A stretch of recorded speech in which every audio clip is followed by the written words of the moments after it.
കർത്താവിൽ ഏറ്റവും പ്രിയപ്പെട്ട ദൈവമക്കളെ, ഈ ദിവസം നാം ഒരുമിച്ച് കൂടുമ്പോൾ ദൈവത്തിൻ്റെ വലിയ കൃപയും അനുഗ്രഹവും സമൃദ്ധമായിട്ട് നമ്മുടെ മേലും നമ്മുടെ കുടുംബം മുഴുവൻ്റെ മേലും ദേശം മുഴുവൻ്റെ മേലും വർഷിക്കപ്പെടാൻ വേണ്ടി നമുക്ക് പ്രാർത്ഥിക്കാം.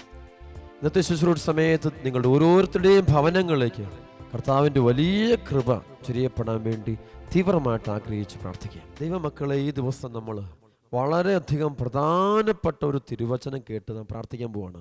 ഈ സമയത്ത് നമ്മുടെ മനസ്സിനെയും ശരീരത്തെയും ആത്മാവിനെയും മുഴുവൻ കർത്താവിൻ്റെ കരങ്ങൾ കൊടുത്തുകൊണ്ട് നമുക്ക് ഈ വചനം കേട്ട് നമുക്ക് പ്രാർത്ഥിക്കാം. വലിയൊരു കൃപ കിട്ടുന്ന, അനുഗ്രഹം കിട്ടുന്ന ഒരു വചനമാണ് നാം ധ്യാനിക്കുക. ലൂക്കാസ് സുവിശേഷം 1-ാം അധ്യായം 39 മുതൽ 45 വരെയുള്ള തിരുവചനങ്ങൾ. ആ ദിവസങ്ങളിൽ മറിയം യൂദയായിലെ മലം പ്രദേശത്തുള്ള ഒരു പട്ടണത്തിലേക്ക് തിടുക്കത്തിൽ യാത്ര പുറപ്പെട്ടു. അവൾ സക്കറിയായുടെ വീട്ടിൽ പ്രവേശിച്ച് എലിസബത്തിനെ അഭിവാദനം ചെയ്തു. മറിയത്തിൻ്റെ അഭിവാദനം കേട്ടപ്പോൾ എലിസബത്തിൻ്റെ ഉദരത്തിൽ ശിശു കുതിച്ചു ചാടി. എലിസബത്ത് പരിശുദ്ധാത്മാവ് നിറഞ്ഞവളായി. അവൾ ഉദ്ഘോഷിച്ചു, നീ സ്ത്രീകളിൽ അനുഗ്രഹീതയാണ്, നിന്റെ ഉദരഫലവും അനുഗ്രഹീതം. എൻ്റെ കർത്താവിൻ്റെ അമ്മ എൻ്റെ അടുത്ത് വരുവാനുള്ള ഈ ഭാഗ്യം എനിക്ക് എവിടെ നിന്ന്? ഇതാ നിന്റെ അഭിവാദന സ്വരം എൻ്റെ ചെവികളിൽ പതിച്ചപ്പോൾ ശിശു എൻ്റെ ഉദരത്തിൽ സന്തോഷത്താൽ കുതിച്ചു ചാടി. കർത്താവ് അരുളി ചെയ്ത കാര്യങ്ങൾ നിറവേറുമെന്ന് വിശ്വസിച്ചവൾ ഭാഗ്യവതി.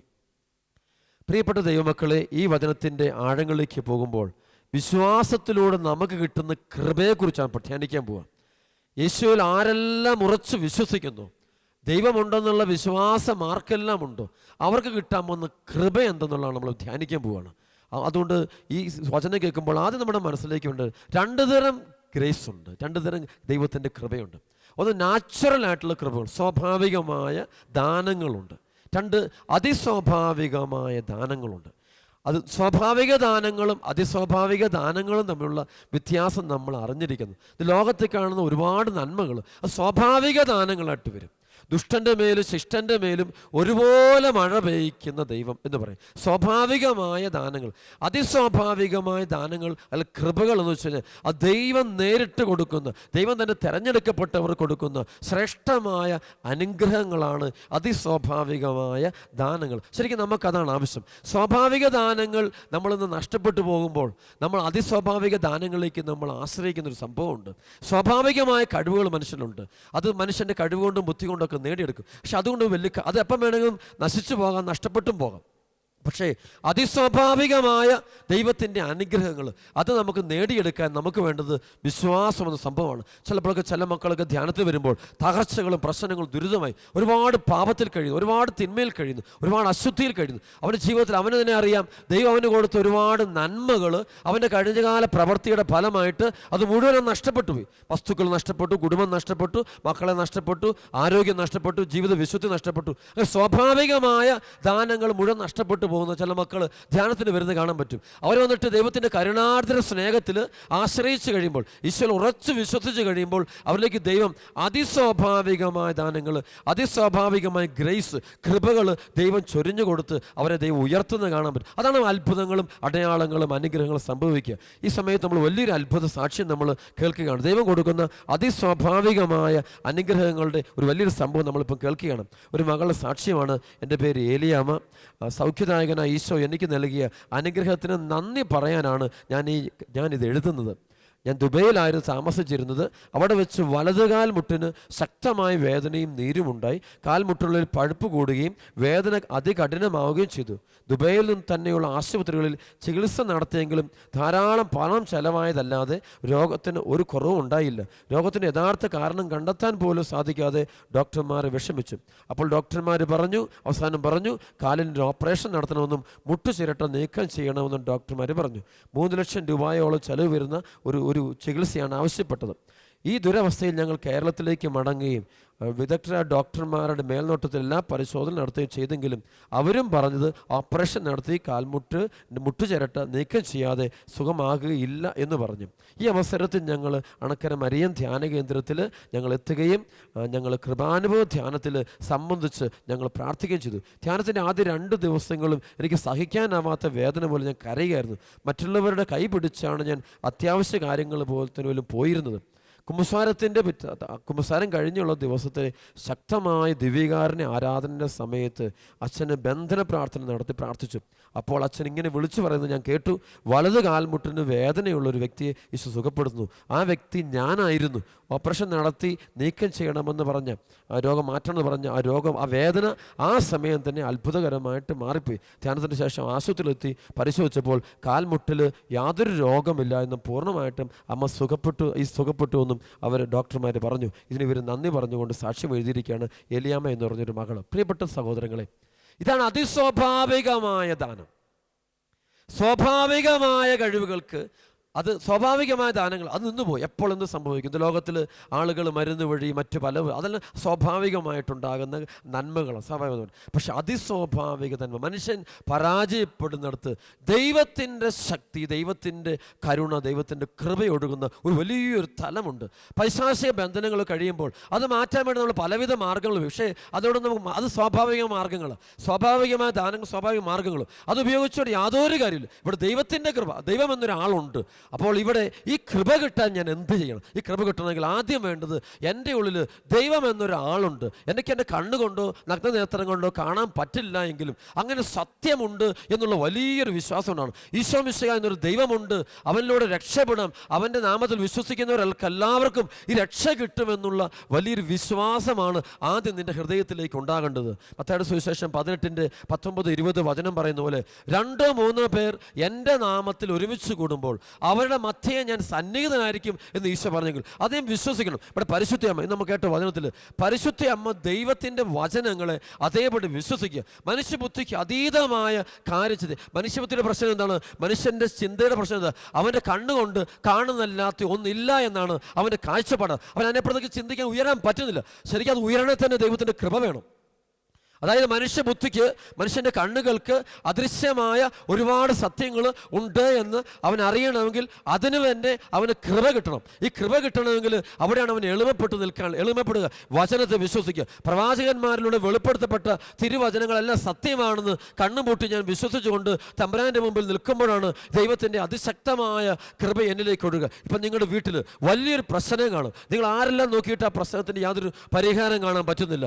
രോഗമാകാം, തകർച്ചയാകാം, ബന്ധനമാകാം, ഏതുതരം പ്രശ്നമാകട്ടെ, അത് അവിടെ നിങ്ങൾ ശ്രമിക്കുക. അതെല്ലാം മാനുഷികമായ പരിശ്രമങ്ങളാണ്, മാനുഷികമായ ബുദ്ധിയാണ്, സ്വാഭാവികമായ ബുദ്ധിയാണ് അവിടെ പ്രവർത്തിക്കുന്നത്. പക്ഷെ അവിടെ വെച്ച് നിങ്ങൾ മനസ്സിലാക്കേണ്ടത് ഇതിന് മുകളിലൊരു ദൈവം എന്നൊരാളുണ്ട്, ഈശോ മിശിഹാ എന്ന ആളുണ്ട്. ആ ആള് കടന്നു വന്നാൽ ഇവിടെ അത്ഭുതമുണ്ടാകും, ഇവിടെ മാറ്റമുണ്ടാകും, ഇവിടെ വിടുതലുണ്ടാകും. എന്തിനൊരു ഉത്തരമുണ്ട്. ആ ദൈവത്തിന് എൻ്റെ ജീവിതത്തിൽ ഉത്തരം കണ്ടുപിടിക്കാൻ, എൻ്റെ പ്രശ്നത്തിൻ്റെ പരിഹാരം കണ്ടുപിടിക്കാൻ ആ കർത്താവിന് മാത്രമേ സാധിക്കുകയുള്ളൂ എന്നുള്ള അടിയുറച്ച വിശ്വാസം. ഈ ഒരു വിശ്വാസത്തോടു കൂടി നമ്മൾ പ്രാർത്ഥിക്കുമ്പോഴാണ് അനുഗ്രഹങ്ങൾ, അഭിഷേകങ്ങൾ, സൗഖ്യങ്ങൾ സംഭവിക്കുക. നമുക്കറിയാം, നമ്മുടെ ഈ ആത്മീയ ഭവനത്തിൽ, ഈ ധ്യാന കേന്ദ്രത്തിൽ നടക്കുന്ന മുഴുവനും ഈ അതിസ്വാഭാവികമായ അനുഗ്രഹങ്ങളാണ് കൊടുക്കുന്നത്. 10,000-കണക്കിന് ആളുകൾ ഇവിടേക്ക് വരുമ്പോൾ അവർക്ക് നാച്ചുറലായിട്ടുള്ളതല്ല, നാച്ചുറൽ ഒരുപക്ഷെ അതാണ് പാപത്തിൻ്റെ വഴികളിലൂടെ നമ്മുടെ ജീവിതയാത്രയിലൂടെ നമുക്ക് സ്വാഭാവികമായ എല്ലാ നന്മകളും നഷ്ടപ്പെട്ടു പോകാം. മുഴുവൻ നഷ്ടപ്പെട്ട്, കുടുംബം നഷ്ടപ്പെടാം, ജീവിത പങ്കാളി നഷ്ടപ്പെടാം, മക്കളെ നഷ്ടപ്പെടാം, ആരോഗ്യം നഷ്ടപ്പെടാം, സന്തോഷം നഷ്ടപ്പെടാം, നമുക്കെല്ലാം നഷ്ടപ്പെടാം. പക്ഷെ അവിടെ വെച്ച്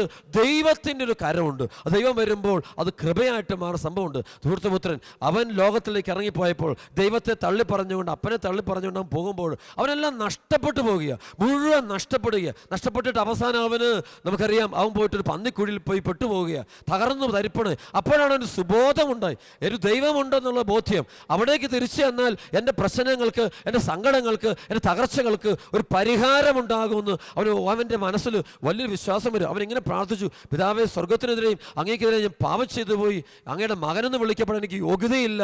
കാരണം അങ്ങ് തന്ന എല്ലാ നന്മകളും ഞാൻ കളഞ്ഞു. എൻ്റെ കഴിഞ്ഞകാല ജീവിതത്തിലെ സ്വാർത്ഥത കൊണ്ട്, അഹങ്കാരം കൊണ്ട്, ധിക്കാര മനോഭാവം കൊണ്ട് അങ്ങ് എൻ്റെ മേൽ ചൊരിഞ്ഞ മുഴുവൻ നന്മകളും ഞാൻ എടുത്ത് കളഞ്ഞു. അപ്പോൾ ഇനി എനിക്ക് അവിടെ ഒരു ചെറിയൊരു ജോലിക്കാരനായിട്ട്, ഒരു ദാസന്മാരുടെ ദാസനായിട്ട് എന്നെ അവിടെ നിർത്തിയാൽ മതി, അതിനുള്ള യോഗ്യതയുള്ളൂ എന്ന് പറഞ്ഞുകൊണ്ട് മടങ്ങി വരുമ്പോൾ അപ്പം കാണിക്കുന്ന അങ്ങനെയല്ല. തിരിച്ചു വരുന്നവന് ദൈവം മുഴുവൻ ദാനമായിട്ട് കൊടുക്കുക, നഷ്ടപ്പെട്ടത് മുഴുവൻ തിരിച്ചു കൊടുക്കുന്നത് കാണാൻ പറ്റും. പ്രിയപ്പെട്ട മക്കളെ, അതാണ് നമുക്ക് വേണം. നമ്മുടെ കുടുംബത്തിൽ സമാധാനം നഷ്ടപ്പെട്ടു, കുടുംബ ബന്ധം നഷ്ടപ്പെട്ടു, അപ്പനും അമ്മയും മക്കളും സഹോദരങ്ങളൊക്കെ തമ്മിലുള്ള സഹോദരൻ നഷ്ടപ്പെട്ടു, മാരക രോഗം വന്നു, ഡോക്ടർമാർ ചികിത്സ എല്ലാം നടത്തി, എല്ലാം ഉപേക്ഷിച്ചു. എല്ലാവരും പറഞ്ഞു ഇനി ഈ വീട് രക്ഷപ്പെടാൻ പോകുന്നില്ല, ഈ കുടുംബത്തെ ആർക്കും രക്ഷപ്പെടുത്താൻ പറ്റില്ല. ശരിയാണ്, സ്വാഭാവികമായിട്ട് പറയുമ്പോൾ, നാച്ചുറലായിട്ട് പറയുമ്പോൾ അവർ പറയുന്നത് 100% ശരിയാണ്. മനുഷ്യകരം കൊണ്ട് ആ വീട്ടിൽ ഇനി ഒന്നും സംഭവിക്കാൻ പോകുന്നില്ല, കാരണം അത്രമാത്രം ആ വീട് തകർക്കപ്പെട്ടിരിക്കുക. പക്ഷെ ഇവിടെ ആ വ്യക്തി വിശ്വസിക്കണം, ഈശോ എന്നൊരാളുണ്ട്, യേശുക്രിസ്തു ദൈവമുണ്ട്, ആ ദൈവത്തിൽ ഞാൻ വരണം, ആ ദൈവത്തിൻ്റെ അടുക്കിലേക്ക് ചെല്ലാൻ ഞാൻ തയ്യാറായാൽ, ആ തമ്പുരാൻ്റെ മുമ്പിലേക്ക് എൻ്റെ കണ്ണുനീരൊടുക്കാൻ തയ്യാറായാൽ, എൻ്റെ പ്രശ്നങ്ങൾ അവിടെ ഇറക്കി വെക്കാൻ തയ്യാറായാൽ, അവിടെ ദൈവം കടന്നു വരും എന്ന് വിശ്വസിക്കും. എഫേസോസ് ലേഖനത്തിൽ 2-ാം അധ്യായത്തിൻ്റെ 8-9 പറഞ്ഞിട്ടുണ്ട്, വിശ്വാസം വഴി കൃപയാലാണ് നാം രക്ഷപ്പെട്ടത്, നാം നേടിയെടുത്തതല്ല, ആ ദൈവത്തിൻ്റെ വലിയ ദാനമാണെന്ന് പറയാം. വിശ്വാസം വഴി കൃപയാണ്, അത് നേടിയെടുക്കുന്ന നല്ലത്, ഒരാളുടെ കഠിനാധ്വാനം കൊണ്ട് കഷ്ടപ്പാട് കൊണ്ട് കിട്ടുന്നതല്ല.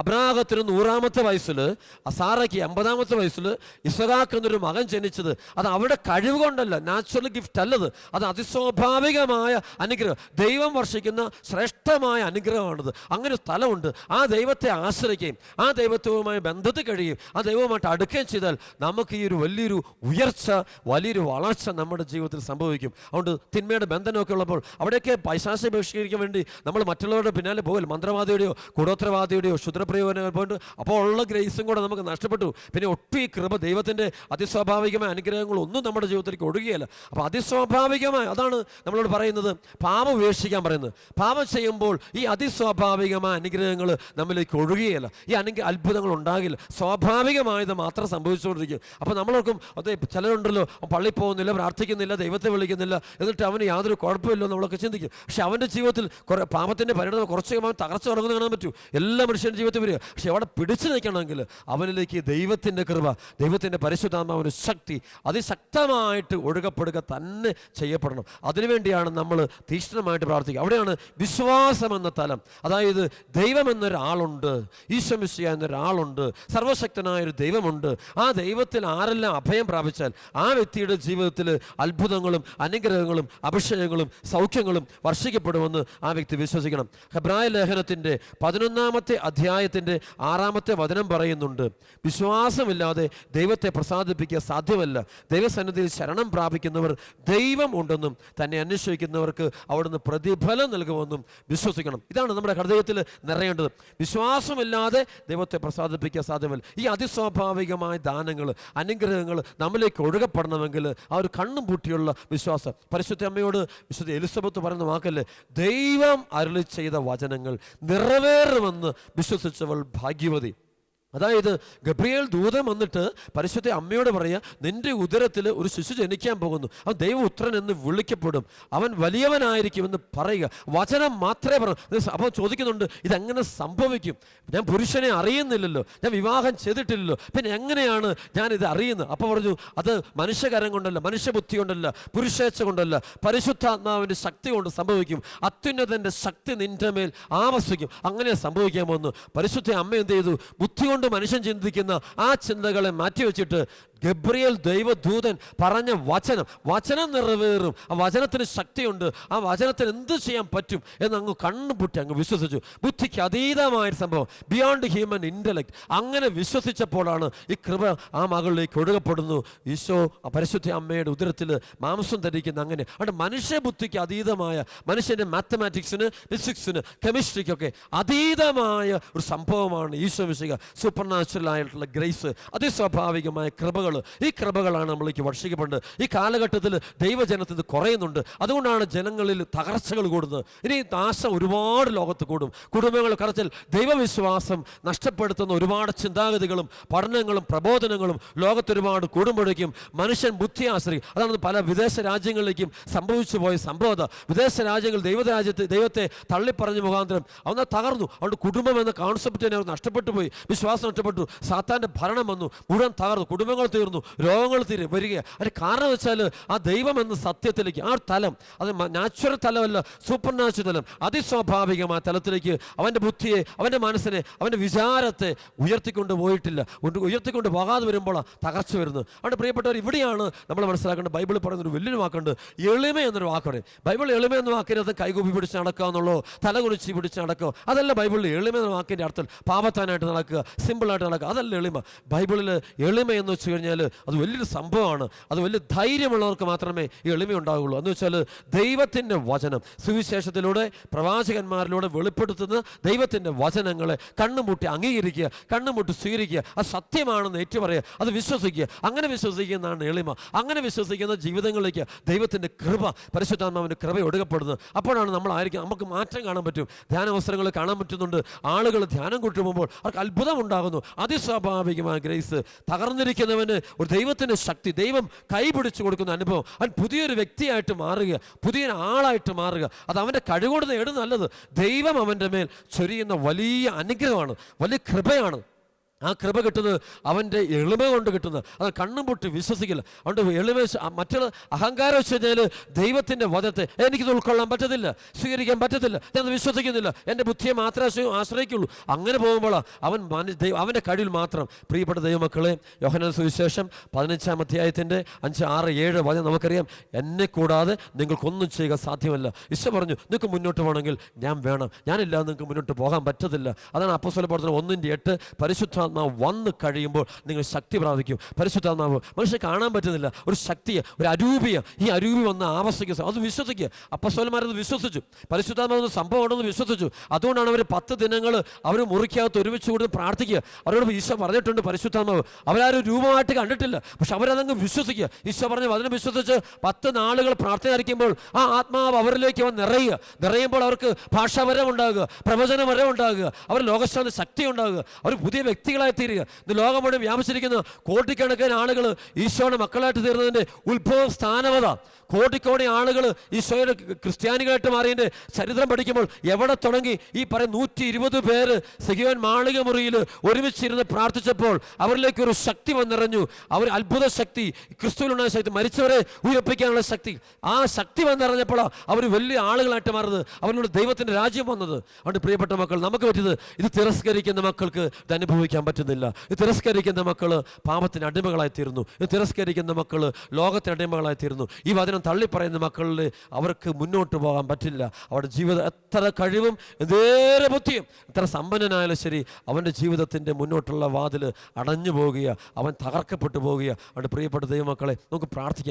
ഇന്ന് പരിശുദ്ധാത്മാവിൻ്റെ വലിയ കൃപ, ദൈവത്തിൻ്റെ ആത്മാവിൻ്റെ ശക്തി അതിശക്തമായിട്ട് നമ്മിലേക്ക് ഒഴുകപ്പെടാൻ വേണ്ടി അത്ഭുതങ്ങളും അടയാളങ്ങളും സൗഖ്യങ്ങളും നമ്മുടെ ജീവിതത്തിൽ അതിവ്യക്തമായ രീതിയിൽ സംഭവിക്കാൻ വേണ്ടി പ്രാർത്ഥിക്കുക. അതുകൊണ്ട് എളിമപ്പെട്ട് വിശ്വസിക്കുക. നീ ഇപ്പോൾ ആയിരിക്കുന്ന നിൻ്റെ മുറിയിൽ ഈശോ ഉണ്ട്, നീ ആയിരിക്കുന്ന നിൻ്റെ സ്ഥാപനത്തിൽ ഈശോ ഉണ്ട്, നീ ഇപ്പം പോകുന്ന വാഹനത്തിൽ ഈശോയുടെ സാന്നിധ്യമുണ്ട്, നീ ഇപ്പോൾ ആയിരിക്കുന്ന കൃഷിസ്ഥലത്ത് ഈശോയുടെ സാന്നിധ്യമുണ്ട്, എല്ലാം ഉണ്ട്. അത് നീ ഉറച്ച് വിശ്വസിക്കണം. നീ വിശ്വസിച്ച് നീ പ്രാർത്ഥിക്കുമ്പോൾ അത്ഭുതങ്ങളും അടയാളങ്ങളും സൗഖ്യങ്ങളും മനസ്സാന്തരങ്ങളും ഒക്കെ സംഭവിക്കുന്നത് ആ സമയത്ത്. അല്ലാതെ അപ്പോൾ ഇവിടെ എളിമപ്പെടണം. ഈ ഒരു ഫെയ്ത്ത് നഷ്ടപ്പെടുമ്പോൾ തകർച്ചകൾ ഉണ്ടാകുന്നു. അതുകൊണ്ട് നമ്മുടെ ദൈവം നമ്മുടെ കൂടെയുണ്ട്, നമ്മുടെ കൂടെ തന്നെയുണ്ട്. നമ്മൾ ആയിരിക്കുന്ന സ്ഥലത്തെല്ലാം ഈശോയുടെ സാന്നിധ്യമുണ്ട്.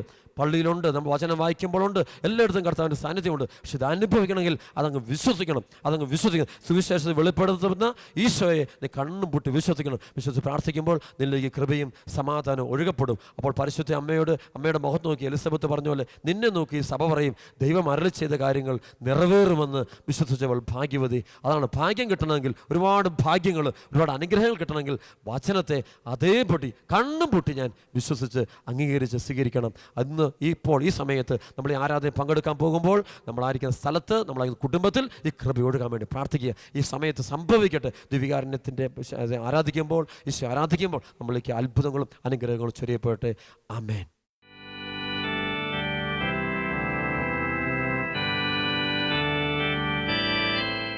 കൃപയല്ലാതൊന്നുമല്ല എൻ്റെ വീണ്ടെടുപ്പിൻ കാരണം, കൃപയാലാണെൻ ജീവിതം, അതെന്നാനന്ദം അതിമധുരം. ബലഹീനതയിൽ തികയും ദൈവശക്തിയൻ ആശ്രയമേ, ബലഹീനതയിൽ ദിനവും യേശുവേ ഞാൻ പ്രശംസിച്ചിടും.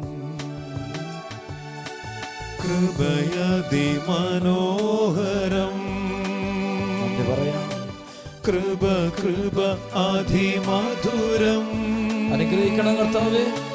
കൃപയിൽ ഞാൻ ആനന്ദിക്കും. ഓരോ മകനെ മകളെ അനുഗ്രഹിക്കണം. കൃപയിൽ ഞാൻ ആശ്രയിക്കും. കൃപയ്ക്ക് മേൽ കൃപ വർഷിക്കണം ഈശോ. കൃപയിൽ ഞാൻ ആനന്ദിക്കും. ഉന്നതിന് സൗഖ്യം കൊടുക്കണമേ. കൃപയിൽ ഞാൻ ആശ്രയിക്കും. സൈന്യബഹുത്വത്താൽ രാജാവിന് ജയം പ്രാപിപ്പാൻ സാധ്യമല്ലേ. വ്യർത്ഥമാണി സൈന്യമെല്ലാം, വ്യർത്ഥമല്ലൻ പ്രാർത്ഥനകൾ. നിന്നിൽ പ്രത്യാശ വൈപ്പവർമേ, നിന്റെ ദയയെന്നും നിശ്ചയമേ. യേശുവേ നിൻ വരവതിന്ന കാത്തു കാത്തു ഞാൻ പാർത്തിടുവേ. കവിയോട് കണകത്താവേ. ജയം ജയമേശുവിന്, വ്യാപരിക്കട്ടെ. ജയം ജയം കർത്താവിന്, അനുഗ്രഹിക്കണേ. ജയം ജയം രക്ഷകന്. ഹല്ലേലൂയാ ജയമെന്നുമേ. ജയം ജയം രക്ഷകന്. ഹല്ലേലൂയാ ജയമെന്നുമേ. കർത്താവേ, അങ്ങയുടെ കരങ്ങളിൽ എല്ലാ മക്കളും തരുന്നു. ഓരോ മകന്റെ മകളുടെ വേദനകൾ സമർപ്പിക്കുന്നു, തകർച്ചകൾ സമർപ്പിക്കുന്നു, ബന്ധനങ്ങൾ സമർപ്പിക്കുന്നു, തടസ്സങ്ങൾ സമർപ്പിക്കുന്നു. ശുശ്രൂഷ പങ്കെടുത്തുകൊണ്ടിരിക്കുന്ന ഓരോ മകന്റെ മകളുടെ കുടുംബത്തിലുള്ള തിന്മയുടെ സ്വാധീനങ്ങളെ കൽപ്പിക്കുന്നു, സുനാമത്തിൽ ബന്ധിക്കുന്നു. ഹൃദയം തകർന്നവർക്ക് കർത്താവ് സമീപസ്ഥനാണ്. പ്രിയപ്പെട്ട ദൈവമക്കളെ, നമ്മുടെ കർത്താവിന്റെ കരങ്ങളിൽ നമ്മുടെ വേദന മുഴുവൻ ഇറക്കി വെക്കണം, നമ്മുടെ കണ്ണുനീര് മുഴുവൻ ഇറക്കി വെക്കണം, അവസ്ഥകൾ മുഴുവൻ പറയാം. തമ്പുരാനെ ഉപേക്ഷിക്കരുത്, കർത്താവെ മാറ്റി നിർത്തരുത്. അങ്ങയുടെ ഞങ്ങൾ വിശ്വസിക്കുന്ന ദൈവമേ, തിരുവോസ്തയിൽ അങ്ങയുടെയുള്ള സാന്നിധ്യം ഞങ്ങൾ വിശ്വസിക്കും തോറും ഞങ്ങൾ അങ്ങയുടെ വാഗ്ദാനങ്ങൾ അനുഭവിക്കുക. അങ്ങയുടെ വചനത്തിലും അങ്ങയുടെ സാന്നിധ്യത്തിലും ഞങ്ങൾ വിശ്വസിക്കുന്ന ഉദാസിയുള്ള അങ്ങ് സാന്നിധ്യം വിശ്വസിക്കുന്നതോറും അങ്ങയുടെ കരം കാണാൻ ഞങ്ങൾക്ക് കൃപ തരുന്ന നന്ദി പറയുന്നു. ഓരോ ദിനത്തിലും അങ്ങയുടെ സാന്നിധ്യം കാണാൻ അനുഭവിക്കാൻ കൃപ തരുന്ന നന്ദി പറയുന്നു. ഈശോ ഓരോന്നിനും നന്ദി പറയുന്നു. അങ്ങയുടെ വലിയ ഇടപെടലിനോട് നന്ദി പറയുന്നു. ശക്തമായ നന്ദി പറഞ്ഞു. സ്തുതിക്കുന്ന കർത്താവ്, സകല തടസ്സങ്ങൾ മാറ്റുന്നു, ബന്ധനം അടിക്കണം, സാത്താന്റെ ശക്തികൾ ബന്ധിക്കുന്നു, ശാസിക്കുന്ന ബഹിഷ്കരിക്കുന്നു, കെട്ടഴിഞ്ഞു പോകട്ടെ, പൈശാചിക പീഡകൾ വിട്ടുപോകട്ടെ. വിശ്വാസത്തോടെ ഈ ശുശ്രൂഷ പങ്കെടുത്തുകൊണ്ടിരിക്കുന്നു മുഴുവൻ മക്കൾക്കും ദൈവത്തിന്റെ വചനത്തിലുള്ള വിശ്വാസം കൊണ്ട് നിറയട്ടെ, കഴിഞ്ഞു പോകട്ടെ, തടസ്സമാകട്ടെ. 10,000 ലക്ഷക്കണക്കിന് മക്കള് ദൈവത്തിന്റെ മഹത്വം അനുഭവിക്കാൻ ഇടയാകട്ടെ, മഹത്വം അറിയട്ടെ, അനുഭവിക്കട്ടെ. Hallelujah, hallelujah. സ്തുതിക്കുന്ന ആരാധന, ആരാധന, സ്തുതിക്കുന്ന നന്ദി പറയുന്നു.